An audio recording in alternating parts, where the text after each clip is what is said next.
मैं मोहम्मद हसन। आज जो है दोस्तों आपका और हमारा अपना Mahabharat reaction YouTube channel episode 194 है। तो दोस्तों पार्ट इसका 2 है। पिछले पार्ट में हमने देखा कि किस तरह कृष्णा जी ने अपने कृष्ण दिखाए और दुर्योधन को बावले सा हो गया। वो सारे का सारा उसका मतलब गेम थी, मतलब जो कृष्णा के किस्म का समझे कृष्णा था, सोचा हुआ था कृष्णा था और वो पावला होकर भाग रहा। उधर ही खड़े थे लेकिन वो देख रहा था कि मैंने कृष्णा को जी को जेल में डाल दिया, लेकिन उसके बरक्स जब वो जेल में डाल रहे थे ये थे सारा ख्वाब ही, एक किस्म का जागती आँखों से ख्वाब दिखा दिया कृष्णा जी ने दुर्योधन को। तो अब वो खड़े हैं तमाम उधर लोग अपना खड़े हैं, उनका पिताश्री भी हैं, धृतराष्ट्र भी है, महामंत्री भी है, कर्ण भी हैं, उनके मामा श्री क्या नाम है शकुनी भी हैं, सारे उधर हैं। अब इसके बाद क्या होती हैं बातें, दिखा तो सारा कुछ दिया। क्या अब दुर्योधन इससे सबक लेता है या नहीं लेता, टल सकता है युद्ध से कि नहीं टल सकता, यहाँ तक तो ये सीन पहुँच चुका है। अब इसके आगे क्या होता है देखते हैं दोस्तों वीडियो और इसके बाद।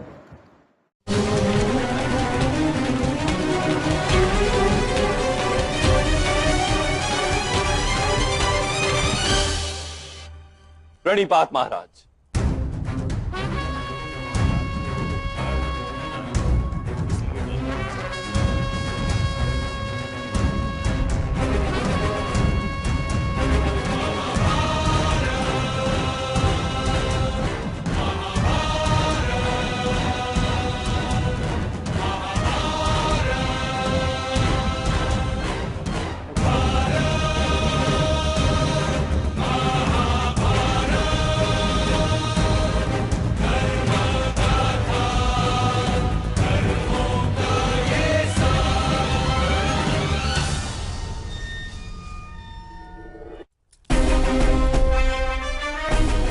सेनापति, इसी समय सेना सज्ज करो। उस पाखंडी द्वारा किए हुए अपमान का एक ही प्रत्युत्तर हो सकता है पिताश्री। हम शीघ्र ही विराट पर आक्रमण करेंगे पिताश्री, आक्रमण करेंगे। अब भी तुम आक्रमण का स्वप्न देख रहे हो युवराज? हाँ। तुमने वासुदेव को बंदी बनाने का जो मूर्खतापूर्ण प्रयत्न किया था उसी क्षण हम निर्बल हो गए, सदा सदा के लिए। यदि अब भी कुछ बुद्धि बाकी हो तो जाओ, जाकर क्षमा मांगो वासुदेव से।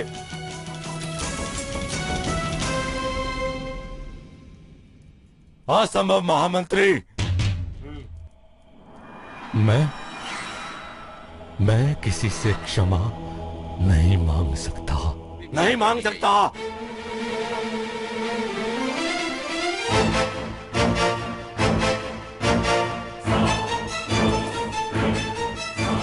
किसी मदारी के भांति इंद्रजाल फैलाने वाले धूर्त व्यक्ति से मैं भयभीत हो जाऊंगा।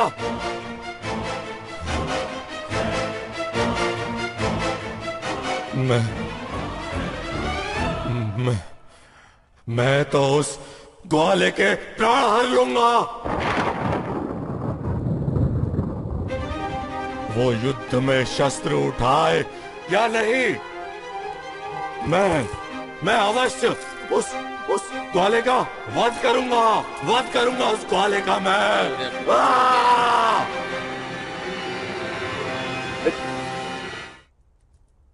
इतने विचलित होकर निर्णय मत लो मित्र, शांत मन से निर्णय लो। मौन रहो। मैं तुम्हें समर्थ और शक्तिमान मानता था। ये शक्ति है तुम्हारी। जब वो पाखंडी अपनी माया फैला रहा था तो तुम क्या कर रहे थे मेरे रक्षण के लिए? क्या कर रहे थे?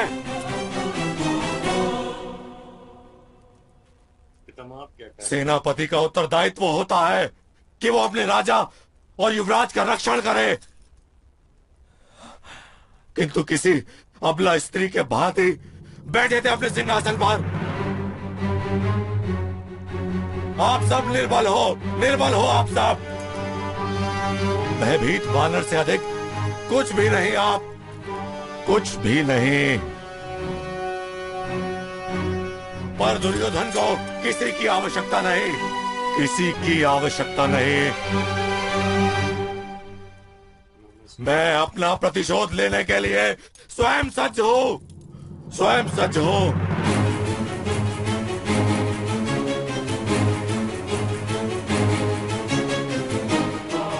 सज्ज हूं मैं। दुर्योधन, दुर्योधन, पति कर गई है दुर्योधन की। महाराज धृतराष्ट्र, रोको अपने पुत्र को, अन्यथा अनर्थ कर देगा वो। महाराज, वासुदेव अभी नगर में है, मेरे भवन में कुछ समय के लिए विश्राम करेंगे। महाराज, आप स्वयं चलकर उनसे क्षमा मांग लीजिए। ज्येष्ठ, अपने अनुज पर ही अंतिम कृपा कर दीजिए जी। रहने दो विदुर, रहने दो।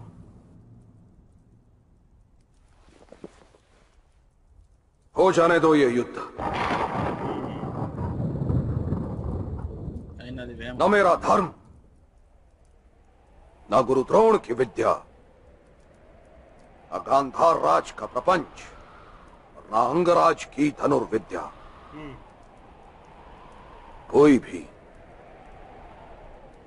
कोई भी हमारे इस गुरुवंश का रक्षण अब नहीं कर सकता।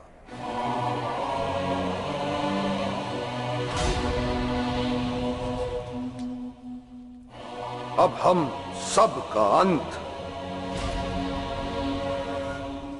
निकट है।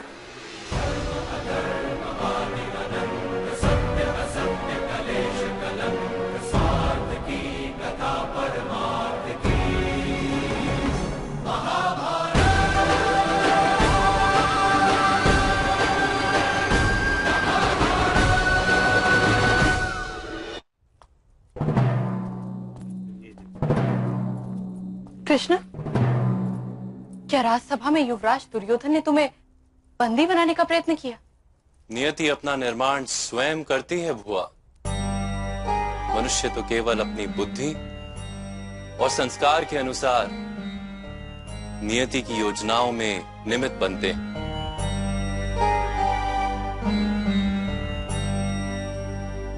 जीजी तुमसे अपने पुत्रों के अपराधों के लिए क्षमा मांगना चाहती है कृष्ण।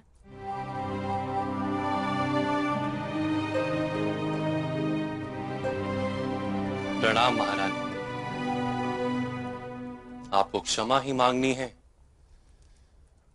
तो अपने पुत्रों से मांगिए, जिनको आपने उचित समय पर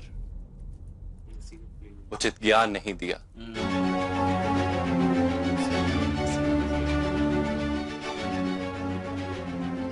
आप जानती थी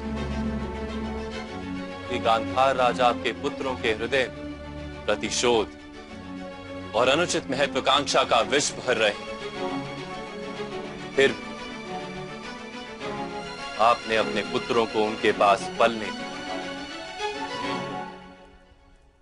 अब स्थिति यह है कि दुर्योधन की दुर्बुद्धि सीमा पार कर चुकी है। मेरे पुत्रों पर क्रोध मत करो वासुदेव। वो नहीं जानते कि किस शीघ्रता से वो मृत्यु की ओर जा रहे हैं। नहीं महारानी, क्रोध तो उन मनुष्यों पर किया जाता है जिनके पास निर्णय लेने योग्य ज्ञान, किंतु भ्राता दुर्योधन के निर्णय तो उनके अज्ञान से जन्म लेते हैं। उन पर क्या क्रोध कर? मेरे हृदय में उनके लिए केवल दया है और कुछ नहीं। यदि दया है तो युद्ध करने से रोकते क्यों नहीं? जिस प्रकार अग्नि के वास्तविक रूप से अनजान पतंगा प्रकाश से आकर्षित होकर अग्नि में समा जाता है, वैसी ही स्थिति आज भ्राता दुर्योधन की।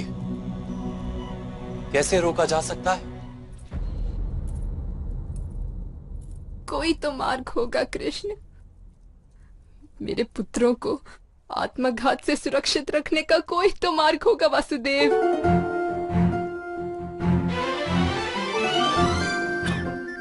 दुर्योधन को पितामह भीष्म, गुरु द्रोण और कर्ण के सामर्थ्य पर बहुत विश्वास है। पितामह सिंहासन से बंधे हैं और गुरुदेव युद्ध सभा में दिए वचन से बंधे हैं, किंतु कर्ण ने महाराज को कोई वचन नहीं दिया। अंगराज कर्ण ने भ्राता दुर्योधन को मित्रता का वचन दिया है महारानी। राजा, गुरु, तपस्वी और भगवान को दिया हुआ वचन किसी भी स्थिति में तोड़ा नहीं जा सकता, किंतु मित्र को दिया हुआ वचन उसी मित्र के लाभ के हेतु तोड़ा जा सकता है। अब किसी भी भांति कर्ण को इस युद्ध में भाग लेने से रोकिए। मुझे विश्वास है दुर्योधन युद्ध करने का साहस नहीं करेगा। आपके लिए क्या असंभव है वासुदेव?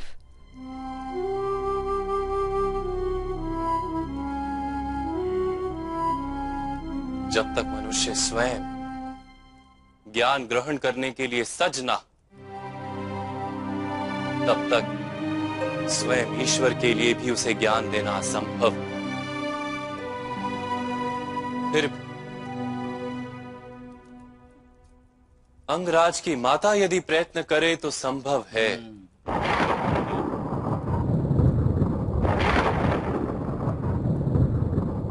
कि अंगराज युद्ध में भाग लेने का अपना निर्णय कदाचित बदल।